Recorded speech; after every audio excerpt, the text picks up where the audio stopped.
Hey, ladies and gentlemen, boys and girls, Chris Maloney back with you for another edition of CWN Recap.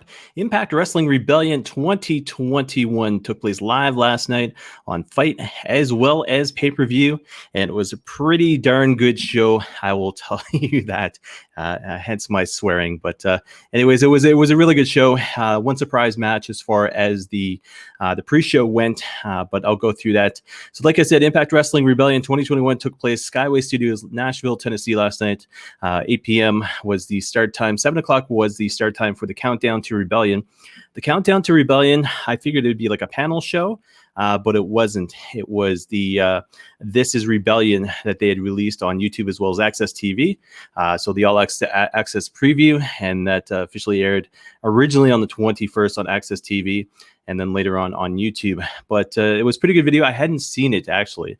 So I did leave it on, and it was narrated by Mauro Ranallo, obviously, and then interviews in the Countdown to Rebellion, so to speak, were with Scott D'Amore, Gail Kim, Tommy Dreamer, Eric Young, Jim Ross, Rich Swann, Sami Callihan, Don Callis, Kenny Omega, and then Eddie Edwards as well. So as I was watching this, I go and I look, and it's only about 42 minutes online. I'm like, okay, so there's still 15 minutes left. I wonder what they're going to do, because they can't take 15-minute commercial on with regards to pay-per-view, or basically do commercials in between, because that wouldn't make sense either. So they let it run, and the next thing you know, Matt Striker, D'Lo Brown welcome us to the show. It's about 7:45 p.m. and then pre-show match takes place. I didn't see this announced anywhere, but it was funny because yesterday I was thinking to myself, it's weird to have a pay-per-view and not see Rosemary or Decay be part of it. And then sure enough, Rosemary comes out. So she's in a tag team match. Rosemary, no Decay beside her. I'm getting a little bit of feedback on my Oh, that was my phone. A little bit of feedback in my headset, so I'm just lowering the audio just a little bit here. But Rosemary teaming with Havoc, taking on Susan and Kimber Lee in the pre-show match there. Rosemary and Kimber Lee start. Mid-match, Rosemary with the upside down on Susan. I always love that move. It's weird, though, seeing that move performed on Susan, a.k.a. Sue Young, So it's, but Rosemary with the advantage at this point. Rosemary then gets knocked down in the ring. Susan gets tagged in. Rosemary sits up, Undertaker style, as I put it, but it's basically she's got folded legs underneath her, and she goes back, and then she comes up with the shoulders. Anybody on audio, it just did a video presentation there. And then you could hear Kimber Lee state, "Nope, I'm out," and she takes off out of the ring there. Striker and D'Lo announced that the Triple Threat X Division title on the line in the opener of the official pay-per-view there. And then final moments, Susan Mandible Claw on Havoc, Rosemary with the save. Havoc hits her tombstone on Susan, and then we get a 3 count. So Mandible Claw that was performed by Susan. She started to go into the whole Sue Young gimmick there, but a pretty good opener there. And Havoc looks strong. Obviously, Rosemary, fellow Canadian. It's a little bit of bias, as I always say. And then the next couple moments, Matt Striker, D'Lo Brown run down the pay-per-view. And then we officially get to the pay-per-view itself. So commentators again, Matt Striker, D'Lo Brown. Backstage, we see Kenny Omega and Callis entering the building. And then we see Rich Swann arriving at the building as well. Omega was kind of unique because the fact is he had a suit going on, but he had these big old giant earphones on as well. But pretty cool to see them all dressed up. Anyways, match number 1 of the night has announced triple threat match for the X Division Championship. This was tough to call, and I don't mean prediction-wise, because my prediction officially was Josh Alexander, but I'm talking with regards to the match itself. It was just so fast-paced, and I wanted to keep on track. I didn't want to have to put, pause it and then make show notes, and then, but so I did the best I could as far as this match went, but it was very fast paced, even with Josh Alexander in there against the two, TJP and Ace Austin being as quick as they are. So TJP out first. He's got a haircut and he's got a broom. I'm not sure what the broom was about. I even said that to my wife. I said, "Why does he got a broom?" My wife wouldn't know anyways. But anyways, he comes out with fresh haircut and the broom. Alexander comes out next. Ace Austin comes out next. Obviously, Madman Fulton beside him. Fast-paced match. Fast-paced start. It was a fast-paced match, but fast-paced start. TJP and Austin too quick for Alexander, and his power early on was one of my notes there. Ace goes to use the card on TJP.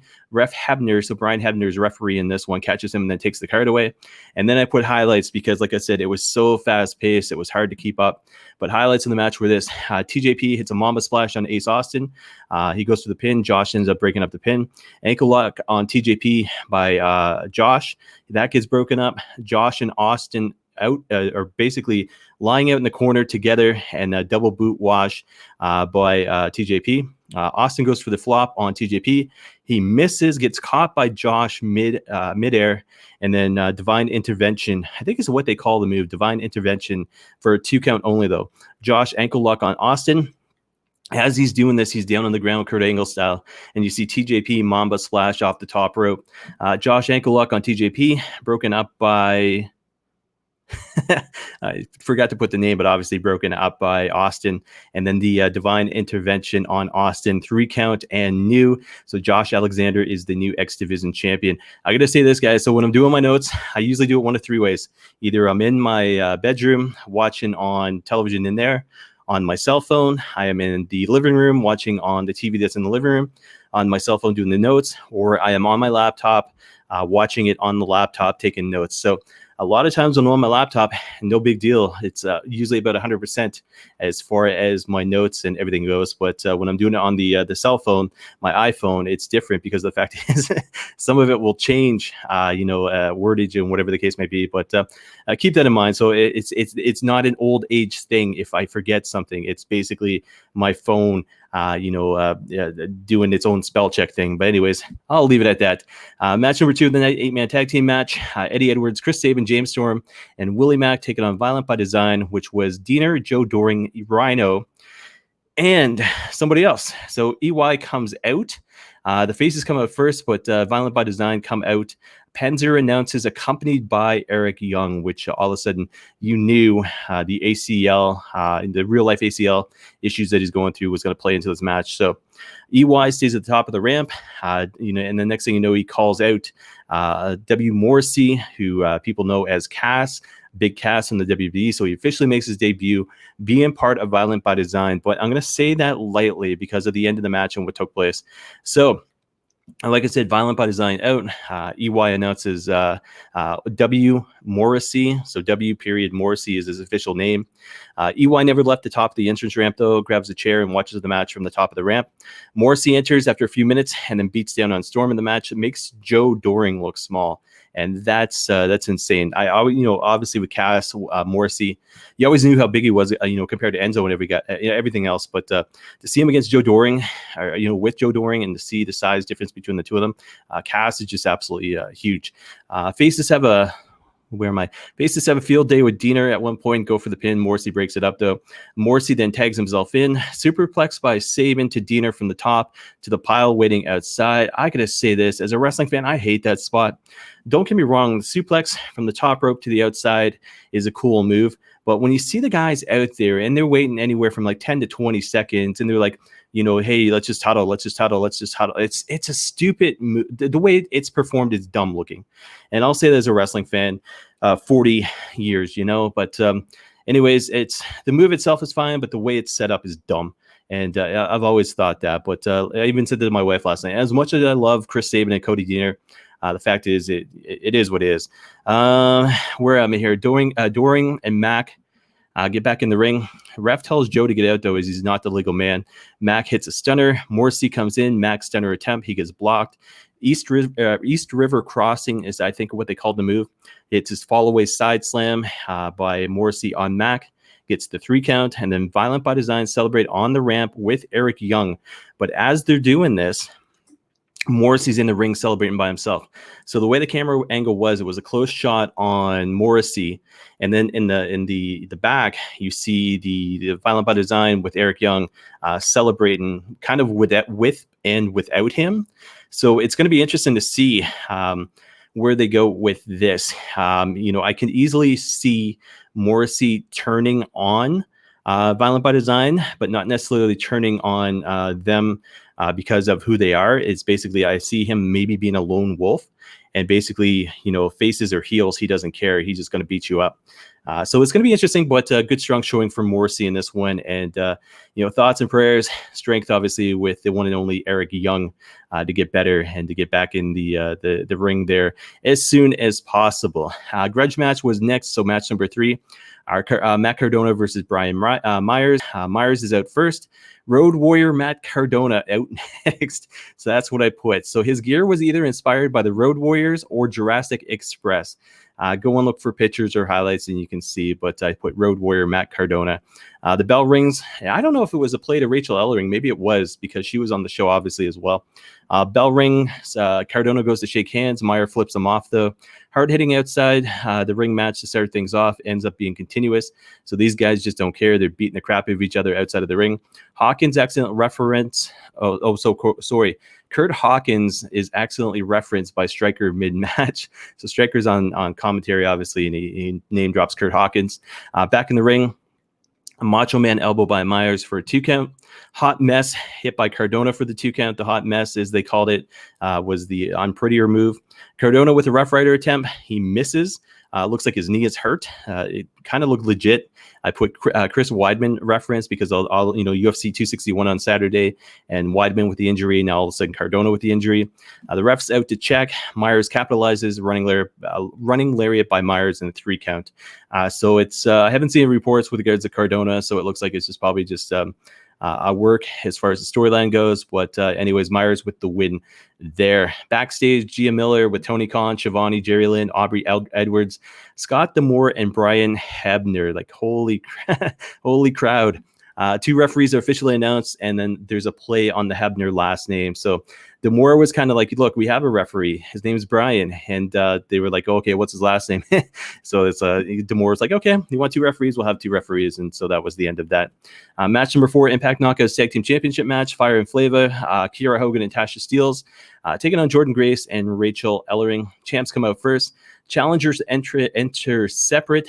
So they're playing on Rachel Ellering having different theme music, obviously, than Jordan Grace. So they're singles wrestlers, but entity for tonight.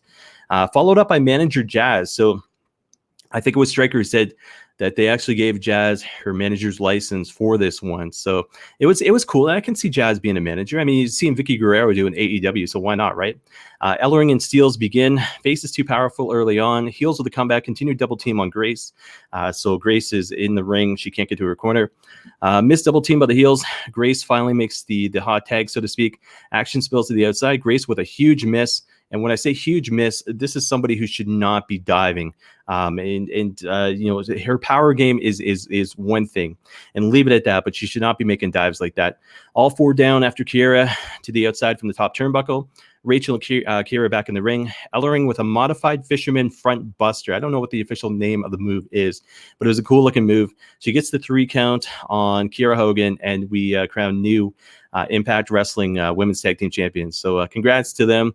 They look strong. Like I said in the prediction show, it's pretty cool. Like I said on weekly, I think it's going to be a good strong team with Ellering as well as I almost said Kiera Hogan, Ellering and Jordan Grace, and we'll have to wait and see where it goes from here. And we'll have to wait and see who comes up to contend against them for those titles. Obviously, Fire and Flava are going to get the rematch, but be interesting to see who they put together as far as tag teams go, especially with the Forbidden Door being open. Is this one of those things where all of a sudden they take it to AEW? You know what I mean? So it's going to be interesting to see what happens. Last man standing match is next. Trey Miguel taking on Sami Callihan. Sami out first. Sami slam on Trey from the ring to the outside early on. So this is all just all over the place, more or less. Trey hits a slice spread number 2 off the ring post. That was actually pretty cool. So he goes and does this thing up the ring post and then takes off backwards. So it was pretty cool. Slice spread number 2. Trey with a tope suicida on Sami. He misses and he nails the guardrail. And the only comparison I can make to this, if you guys have ever seen Rey Fenix in AEW and how much speed he gets before he hits the outside and the way he ends up smashing that guardrail, it was the same sort of thing for Trey. Sammy finds an electrical box, does a run on Trey. He misses. But he ends up hitting a power bomb on the box. Sammy opens the box, tosses a wrench aside, then finds a chain to use. Then he grabs the wrench and uses it on Trey. Back in the ring, Sammy misses with the wrench. Trey on the comeback, but gets a broken back on the bottom legs of the table. So picture this. Regular table, flipped upside down, and basically Trey ends up going backwards in between that crossbar. And he is not a big dude. I mean, he's in great shape, but he is not a big dude. That had to hurt regardless. Second rope package pile driver by Sammy drifted off the table to Trey. So he goes to hit this move on the table. Well, they end up just kind of sliding off instead. Table does not break, obviously. Sammy up at 8. Trey rolls to the outside, and he's up at 9. So basically, he's inside the ring and just kind of rolls to the outside, and he's on his feet. So 9 count. Trey offense on the apron. Sammy blocks with actually I put nut grab, and that's what it was. So Sammy reaches up. Nut grab is I don't know what the proper term is.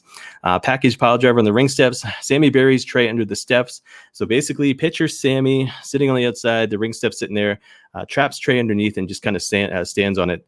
Trey somehow makes his way out of those ring steps, and then all of a sudden pops up beside them, and then hits a cutter from the steps through a table, and then Trey with the win. So pretty good match. Strong showing by Trey. Steven got the right on the predictions there. They're obviously going to push him to the moon eventually with regards to Trey Miguel. But where does Sami Callihan go from here? I mean, he is Impact Wrestling, and he's one of those guys, much like Eddie Edwards, where they're kind of like the faces of the company, Moose included as well. So it'd be interesting to see what happens with Sami Callihan, because I had predicted that maybe all of a sudden you have Big Cass come out with Sami. But the fact is, they're going a different direction, and Trey Miguel with a good win there. Backstage, we go with Gia Miller as well as Rich Swann for an interview. Then match number 6 takes place, Impact World Tag Team Championship match. Not a lot of show notes from this that I wrote, because it was basically just a back and forth regular match.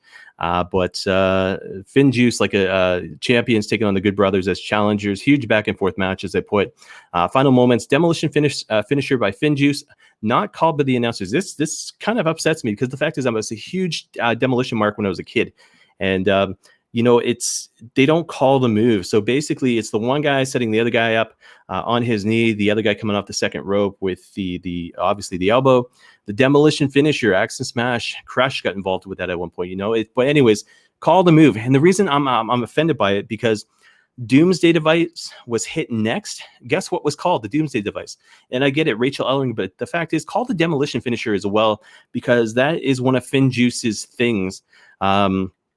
With regards to their tag team, is to play off of former great tag teams like the Steiner Brothers and Demolition, the Road Warriors, the Expresses, so to speak. But anyways, just a little pet peeve as a Demolition fan. But Juice gets the roll up on Gallows out of nowhere and gets the 3 count and still. So surprising that they've got the tag team championships still on Finn Juice, because I would have figured the Good Brothers were going to get it. And obviously with what's going on in Japan right now, it looks like Finn Juice isn't going back anytime soon. So it's maybe it was a call from yesterday. Maybe it was a switch up that, an audible, so to speak. But, I can't argue with Finn Juice being champions, because I love the gimmick, and obviously a huge fan of New Japan Pro Wrestling. Backstage, we then go to Gia Miller as well as Don Callis. Match number 7 is up next, semi-main event. So Impact Knockouts Championship match. Deonna Purrazzo is champ with Kimberly and Susan in her corner, taking on Tenille Dashwood with Caleb with a K. Tenille out first, Deonna with early offense and wear down moves. Tenille come back and forth. Tenille with a Muda lock. Kimber and Susan distraction though. Caleb gets involved as well. Deonna attack, misses a top rope headbutt though. Spotlight on Tenille.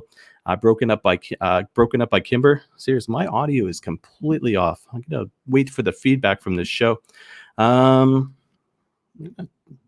Let's see if that's any better. I don't know if it's just my headset. There shouldn't be 2 audio feeds. Hopefully the playback is good on this. Otherwise, I'm doing it again. Where a spotlight by Tenille, broken up by Kimber. Rolling Explorer. I put Explorer, but Exploder by Deonna. Fujiwara by Deonna. Roll through by Tenille. Queen's Gambit by Deonna Purrazzo, 3 count and still. So that surprised me, because I figured they're eventually going to put the title on Tenille. This still wasn't her night, so I'm not sure why, so to speak, Tenille Dashwood is still in Impact Wrestling. When are they going to put the championship on her? It's It is what it is. It doesn't make any sense. But don't get me wrong. I'm loving Deonna Purrazzo as champ because she's a good, strong character to have as champ to give that title credibility. But Tenille Dashwood is one of those as well. But anyways, post-match, beat down by the heels, and then huge moment comes up. Taylor Wilde interrupts, equipped with full gear, which was kind of interesting as well. Takes out Susan and Kimber Lee. While Deonna takes off. So it looks like they're setting up for Taylor Wilde to be part of the picture there with regards to the Impact Knockouts Championship. Then we get an announcement by Matt Striker, D'Lo Brown. They announced May 15th, Under Siege on Impact Plus, Against All Odds, June 12th on Impact Plus. And then video promo for Slammiversary on pay-per-view, July 2021. No official date is set. So the interesting thing about this, the two dates with regards to May 15th, June 12th, going straight up against UFC. So that's going to be interesting. I don't know if they're going to be afternoon shows or what. If they would have jumped to May 16th, then they're right in direct competition with WWE. So it's going to be interesting because it's why are you going straight up against UFC, especially with the crowds? Anyways, we'll have to wait and see if the dates get switched. But officially, May 15th for Under Siege, Against All Odds for June 12th. And then Slammiversary on pay-per-view, no official date, but it's taking place in July. And I was thinking to myself, why didn't they announce a date? And I'm thinking, well, you know what? Maybe they're waiting to see what WWE and UFC are going to do. Or maybe they're going to wait and see how COVID's doing to see if they can get an actual live crowd, because there was no official date and no official venue announced. So worst case, they will be in Skyway Studios in Nashville. But it'll be interesting to see when that date's announced, whether or not the WWE announces something first, UFC announces something first, or maybe they're waiting to see if COVID restrictions are a little bit easier where they're thinking about going. And I know Texas has been one of the places that they've gone before. Vegas has been one of the places that they've gone before. So it's going to be interesting to see Slammiversary where it takes place. Anyways, long story short, video was played with regards to this. We had Samoa Joe, who was in the video, and not live, obviously, but the clips. Samoa Joe, we had Mickie James, we had Chelsea Green, we had Kazuchika Okada, we had Tatsuya Naito, and then we had Australian and Mexico flags shown as well. And with the tagline for the video, "Our world changes again." So it's going to be interesting. It's obviously they're playing like they did up last year. Australia, obviously the Iconics. Mexico, obviously Andrade, as well as Zelina Vega, Taya Trinidad. And Samoa Joe, man, if Samoa Joe heads up back to Impact Wrestling, I will mark out. Mickie James, I think she could help out the women's division grow even stronger. And Chelsea Green, obviously, where Cardona goes at this point, I think she goes as well. But yeah, it's going to be interesting. And like I said, no official date for the July pay-per-view as of yet. But like I said, the tagline, "Our world changes again." So it's exciting. And there's Rizzo. He's almost 100% perfect for making appearances during any kind of podcast I do. But he's been good with the chords lately. So anyways, I'll have to try to bring him up on screen one of these days just to give you an idea what he looks like. But he likes food. Match number 8 of the night, title versus title match. Mauro Ranallo is officially on commentary. Rich Swann, Impact TNA World Champion, taking on Kenny Omega, AEW World Champion, obviously with Don Callis in his corner. Mauro is introduced on commentary officially. Omega out first with Callis, Gallows, and Anderson by his side as well. Aubrey and Hebner are side by side. Swan out with Willie Mack as well as Eddie Edwards. Penzer with intros announces the refs. See, this is the whole iPhone thing. Penzer was spelled properly, but for whatever reason, they put a big Z in there. But yeah, I'm going to try to figure out the iPhone a little bit better so my notes are a little bit clear. So Penzer goes with the intros, announces the refs, and then he goes to announce Kenny Omega. Callis cuts him off, though. So Callis references former AWA champions being AWA and NWA champions being insects, and then introduces Kenny Omega as being the greatest champion of all time. Penzer back on the mic introduces Swan. All 3 belts are held up by both refs, and I put hashtag surreal because it was. So you got Aubrey Edwards, you got Brian Hebner, and you got all 3 belts being held up. Sorry. So it's kind of a cool moment to see there. Omega with the early advantage early on, but nothing major. Hebner in the ring. Aubrey is outside. AEW personnel is ringside. That was Tony Khan, Jerry Lynn, and Tony Schiavone. Omega starts taking advantage after Swan handspring on the ring apron fails. Omega starts working on the neck. Swan recovers back and forth. Omega offense. Swan no sell. Swan with a huge offensive attack at this point. Omega top rope attempt blocked by Swan. Swan with a frog splash 2 count. Omega comeback look at concern by Scott D'Amore, who's watching kind of backstage, the gorilla position, so to speak. V trigger by Omega. Another V trigger by Omega. One winged angel avalanche attempt off the top rope by Omega, but ends up getting blocked by Swan. V trigger by Omega. Snapdragon followed by another Snapdragon. Snapdragon ends up getting blocked. Cutter by Swan. At this point, Omega is starting to come on really, really strong, and Swan is just doing his best to keep up. So where are we here? Cutter attempt by Swan, but hits Hebner instead. So Hebner is out at this point. Omega with the chair. Aubrey steps in against her own guy and takes the chair away. Swan cutter, Mahastral cradle for a 2 count. Michinoku driver by Swan 2 count. Phoenix splash attempt, and this is where he misses. And this is basically where Kenny Omega capitalizes. So one wing angel attempt with a miss. J driller by Omega for a 2 count. D'Amore is looking very concerned at this point. Multiple V triggers at this point. Omega with Swan on the ropes, taunting Swan's entourage. Swan come back to temp, suplex. Phoenix splash misses again. And V trigger, one wing angel, 3 count, and news. So Kenny Omega, in the end, basically what happened was basically it was just, I'm trying to. There we go. I'm trying to bring the notes up. Sorry. So in the end, Kenny Omega was just way too strong for Rich Swann. As great as an athlete as Rich Swann was, Kenny Omega just capitalized like the superstar that he is. So new Impact, new TNA, and still current AEW World Champion, the one and only cleaner, Kenny Omega. Obviously Canuck proud.